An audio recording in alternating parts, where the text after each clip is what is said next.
Méditons avec la communauté des disciples du Christ vivant en ce jeudi 11 juillet 2024, 14e semaine du temps ordinaire, année liturgique B. Évangile de Jésus-Christ selon saint Matthieu au chapitre 10, versets 7 à 15. En ce temps-là, Jésus disait à ses apôtres: « Sur votre route, proclamez que le royaume des cieux est tout proche. Guérissez les malades, ressuscitez des morts, purifiez les lépreux, expulsez les démons. Vous avez reçu gratuitement, donnez gratuitement. Ne vous procurez ni or, ni argent, ni monnaie de cuivre à mettre dans vos ceintures, ni sac pour la route, ni tunique de rechange, ni sandales, ni bâton. L'ouvrier, en effet, mérite sa nourriture. Dans chaque ville ou village où vous entrerez, informez-vous pour savoir qui est digne de vous accueillir, et restez là jusqu'à votre départ. En entrant dans la maison, saluez ceux qui l'habitent. Si cette maison en est digne, que votre Père vienne sur elle. Si elle n'en est pas digne, que votre Père retourne vers vous. Si l'on ne vous accueille pas, et si l'on n'écoute pas vos paroles, sortez de cette maison ou de cette ville, et secouez la poussière de vos pieds. Amen, je vous le dis, au jour du jugement, le pays de Sodome et de Gomorrhe sera traité moins sévèrement que cette ville. Acclamons la parole de Dieu. Méditation. Bien-aimés dans le Seigneur, Dieu soit loué en tout temps. Nous faisons aujourd'hui mémoire de Saint Benoît. En ce jour, la liturgie propose des textes différents pour l'Europe, où la mémoire de Saint Benoît prend plutôt une allure de fête. Mais nous constatons que le texte de Matthieu 10, versets 7 à 15, et celui de Matthieu 19, versets 27 à 29, possèdent le même fond.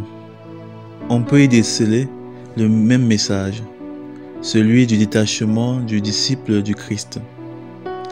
Dans l'évangile de Matthieu que nous venons d'écouter, Jésus continue à donner des instructions aux disciples qu'il envoie en mission. Une des prescriptions du Christ retient notre attention.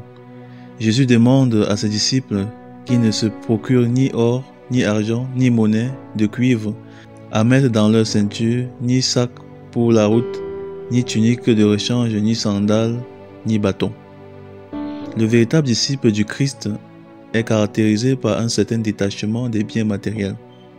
Il pratique la pauvreté de cœur, c'est-à-dire qu'il ne met jamais en priorité ses avantages matériels, mais l'Évangile. C'est ainsi que quelles que soient les conditions rudes dans lesquelles il doit annoncer l'Évangile, il s'adapte sans rechigner contre Dieu.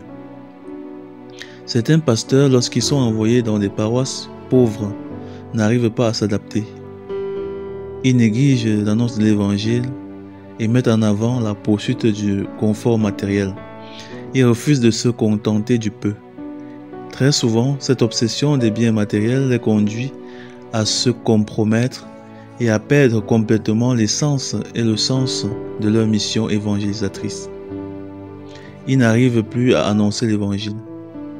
Lorsque l'argent a gagné le cœur d'un pasteur, il commence à édulcorer le message de l'Évangile, puisqu'il a perdu sa liberté et sa franchise à cause de l'âpreté au gain.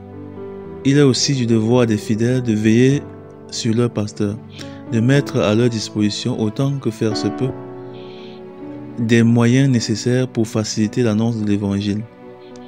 L'Évangile vaut mieux que l'or du monde. Il n'y a pas de commune mesure entre les biens spirituels que nous procure l'annonce de l'Évangile et ceux matériels. La vie éternelle a-t-elle de prix? Non, à moins que nous n'y croyions pas du tout. Prions.